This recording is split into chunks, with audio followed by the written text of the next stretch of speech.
avocado salad. Ito, oh. Avocado salad, cucumber, parsley.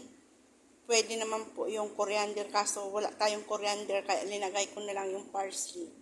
Parsley, cucumber, cherry tomato, avocado. Ito.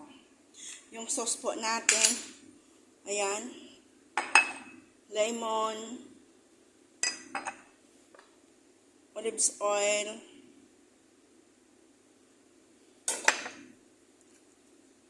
ilagay na lang natin dito yung sibuyas. Pwede naman po yan i-mix sa salad kasi hindi nila yan kakainin. Lagyan natin ng salt,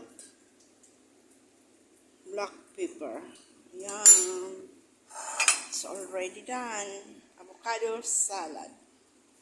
Ang sarap ng avocado, kahit ipalaman mo siya, okay na siya.